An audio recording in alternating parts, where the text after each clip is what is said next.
Donc le mode sentinelle, c'est quelque chose que j'attends depuis un petit moment. Et apparemment, je l'ai eu avec la mise à jour du dog mode. Je l'avais pas vu, c'est en regardant dans mon application que j'ai vu que j'avais maintenant le mode sentinelle.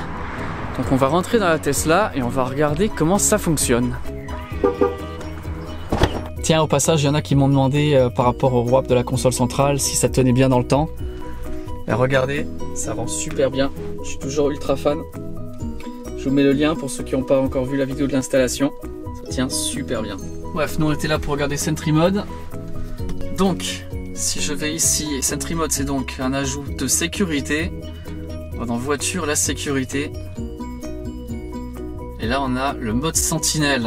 Donc Sentry Mode ou le mode sentinelle, c'est un outil qui a été installé par la dernière mise à jour qui permet d'utiliser les caméras qui servent jusqu'à présent pour l'autopilote comme dashcam, comme caméra de sécurité. Attention, il faut qu'il y ait au moins 20% de batterie pour pouvoir l'utiliser. Alors quelles sont les caméras qui sont utilisées par Sentry Mode? Eh bien de chaque côté de la voiture on a ces deux caméras latérales qui ont une vision arrière qui permettent de regarder toute la calandre de la voiture, plus la caméra de face. Et ces caméras vont s'allumer, vont tourner et vont enregistrer sur une clé USB. Donc c'est une clé normale, moi j'ai une clé ici qui fait seulement 8 Go. Très important, la clé doit être formatée au format FAT32, avoir un seul dossier à l'intérieur qui s'appelle Tesla Cam. Le T et le C de Tesla Cam doivent être en majuscule, tout le reste en minuscule. Et vous allez avoir à ce moment-là des dossiers qui vont se créer. Un dossier dashcam, donc les caméras de l'autopilote ici servent à filmer la route. Si vous avez un problème, on va le voir, il suffit de cliquer sur un bouton, ça permet de télécharger les informations en cas d'accident ou autre. Et un autre dossier qui va permettre de sauvegarder les images du mode sentinelle. La clé USB est formatée, j'ai le dossier Tesla Cam à l'intérieur. On peut brancher notre clé USB ici, refermer pour la protéger. Elle est cachée. Donc vous voyez là maintenant il y a un petit logo de caméra qui est apparu. Bon malheureusement moi j'ai une petite croix grise tout simplement parce que ma clé USB est pleine, mais sinon vous auriez un rond rouge pour montrer que c'est en train d'enregistrer. Et en cliquant dessus, bah, tout simplement ça sauvegarde les dernières images et ça les envoie directement vers la clé, sinon ça compresse au fur et à mesure pour que vous ayez toujours de la place sur votre carte. Là voilà, on a installé la clé, maintenant on va sortir, verrouiller la voiture, activer Sentry Mode et voir ce qui se passe. Ok, donc je me suis éloigné de la voiture. On va la verrouiller via l'application. Donc, ici, verrouillé. Donc, qu'est-ce qui se passe lorsqu'on approche de la voiture?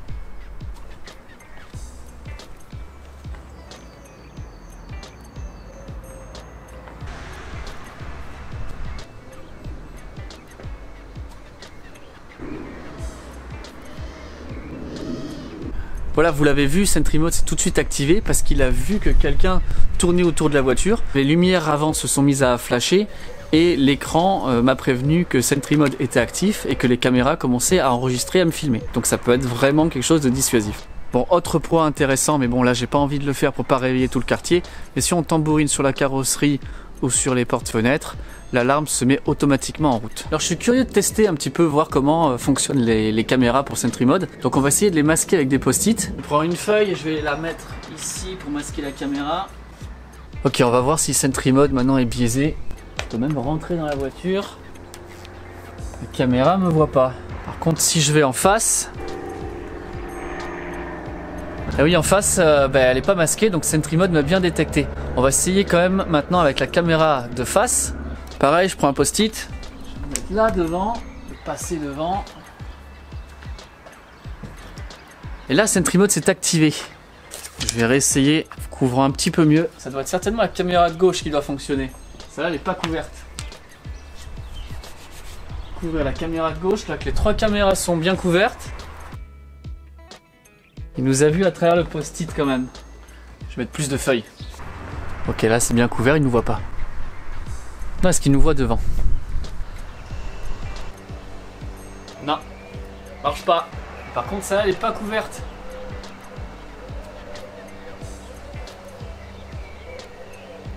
Dès que j'ai tourné autour de la voiture et que je suis allé côté passager, là la caméra n'est pas couverte, bam! On a été vu directement par Sentry Mode. Bon voilà, j'ai couvert toutes les caméras, j'ai essayé de me balader autour de la voiture et voir s'il se passe quand même quelque chose. Sur le côté, on ne me voit pas.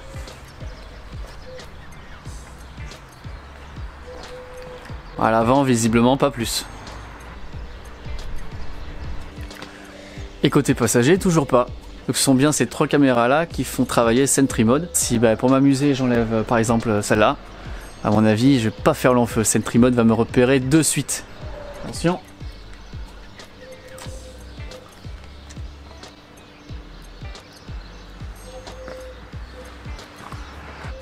Ça y est, j'ai été repéré. Sentry Mode fonctionne vraiment bien. On va récupérer la clé USB, on va aller sur l'ordinateur et voir à quoi ça ressemble les fichiers qui ont été sauvegardés et par Sentry Mode et par la dashcam.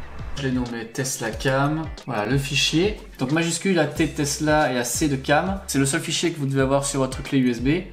Et à l'intérieur, on a 2 fichiers qui se créent automatiquement. Recent Clips, ça va être tout ce qui est Sentry Mode, le mode sentinelle. Et Save Clips, c'est ce que vous allez vous-même vouloir sauvegarder sur la route. Vous cliquez sur la petite icône qui est à côté de votre profil et ça va automatiquement télécharger les dernières minutes sur votre clé USB. Par exemple, là, on va aller dans Save Clips. Donc on va prendre par exemple ce fichier ici fait le 8 avril lorsqu'on était à la neige. Donc on a la caméra de face, caméra de gauche, la caméra de droite. Et c'est à chaque fois des clips d'1 minute qui sont sauvegardés. Vous voyez l'image là. Bon, c'est une assez bonne qualité pour pouvoir repérer une plaque d'immatriculation si vous avez un accident par exemple. Mais j'avoue qu'on est loin de la qualité des dashcams 4K qui peuvent se trouver dans le commerce. D'un autre côté, celle-là, elle est gratuite. Elle n'était même pas prévue au programme, j'aurais envie de dire, lorsque les voitures sont sorties. C'est juste une mise à jour qui a permis d'installer ça. On voit quand même relativement bien, hein, on voit bien la route. L'angle de vision est assez large. C'est plutôt pas mal. Recent Clips, ça ce sont donc les fichiers qui sont sauvegardés par le mode Sentinelle. Ici. Et on voit que j'avais laissé le mode Sentinelle actif dans un parking. Il a enregistré énormément de données, c'est pour ça que ma clé USB est pleine. Il n'y a aucun mouvement sur la caméra de face. Aucun mouvement sur la caméra de gauche. Mais j'ai remarqué que sur la caméra de droite, je suis vraiment garé près du mur. C'est pour ça que le mode Sentinelle s'est activé à chaque fois, croyant qu'il y avait toujours une présence à côté de la voiture. Alors regardez là, un exemple plutôt concret et intéressant. Là, j'ai une voiture qui va venir se garer à côté de moi. On voit très nettement le modèle. Elle disparaît du champ de vision. Et si je vais sur la caméra de gauche, je la vois arriver. Et donc si vous retournez à votre voiture et que vous avez une trace de portière, grâce à Sentry Mode, qui est vraiment une mode de caméra embarquée, caméra de sécurité autour de votre voiture, vous pouvez voir qui vous a mis le coup de portière. Et voilà, c'est tout pour cette nouvelle vidéo d'explication sur le mode Sentinelle Sentry Mode qui vient d'arriver sur ma voiture grâce à la nouvelle mise à jour de la Tesla. Je vous rappelle que c'était gratuit. Du coup, on a pu voir comment ça fonctionnait. On a vu que les 3 caméras filmaient exactement en même temps, qu'on pouvait aussi utiliser maintenant un système de dashcam et sauvegarder les données en utilisant une clé USB et de pouvoir ensuite les visionner sur son ordinateur au cas où on ait un problème, qu'on soit témoin d'un accident, qu'on ait soi-même un accident, un coup de portière, etc. C'est vrai qu'on n'a pas la qualité HD d'une dashcam qu'on aurait pu avoir dans le commerce. Encore une fois, ça c'est simplement via une mise à jour totalement gratuite. J'espère que cette vidéo vous a intéressé. Si c'est le cas, n'hésitez pas à laisser un petit pouce bleu, de vous abonner à la chaîne et de faire retentir la cloche si vous voulez être au courant dès que je poste un nouvel épisode. Très bientôt, on va parler du modèle Y parce qu'on a un débrief à faire. N'hésitez pas à utiliser mon code parrainage que je vous fais défiler ici et qui vous permet d'obtenir 1500 km de superchargeur gratuit. D'ici là, on se retrouve très bientôt pour de nouveaux épisodes sur Tesla Riviera. Bye bye tout le monde!